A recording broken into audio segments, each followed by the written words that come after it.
As you know, last June, the Supreme Court came out with some very controversial opinions. Some of them were contrary to what is found within our own Texas state constitution. So what it did was it revived a conversation about the supremacy clause of the U.S. Constitution. And yet there is a caveat within the supremacy clause that I believe is our saving grace. I was hoping that you would be able to explain your understanding of the supremacy clause and how it might relate to the SCOTUS opinions and its enforcement here in Texas. I can try to quote it or I can read it. I've got the Constitution here. Most of us probably do. But the Supremacy Clause says that this Constitution and laws passed pursuant thereof are the supreme law of the land. The key is, are these laws passed pursuant to the Constitution, right? If the federal government passes a law that's beyond their constitutional authority, it does not have the force and effect of the Supremacy Clause. If that's what you're talking about, I think that's pretty fundamental. Indeed. And so we understand, without getting back in the weeds, for years the courts and the Congress have said that the Commerce Clause, the Interstate Commerce Clause, has been where they found all their jurisdiction.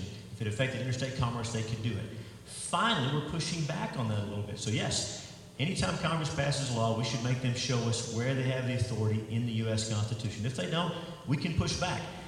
We delegated our power. We, the people of the states, of course, formed the U.S. Constitution.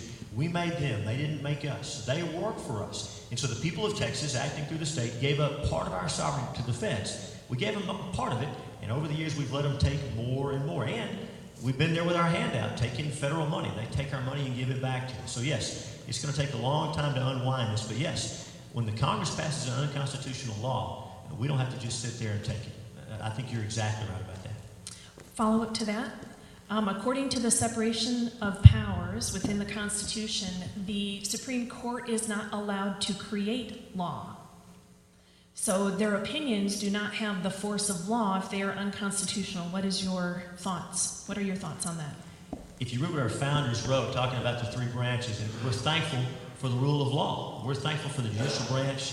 They're supposed to call balls and strikes. We have some great judges here who I've appeared before them. I know judges are supposed to call balls and strikes. When they go beyond that, we have a real problem. Our founders thought the courts would be the weakest branch.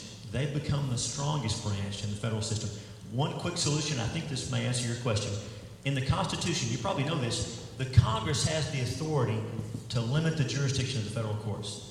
So the Congress could pass a law that says, hey, Supreme Court, you have no jurisdiction over marriage, school prayer, guns, abortion.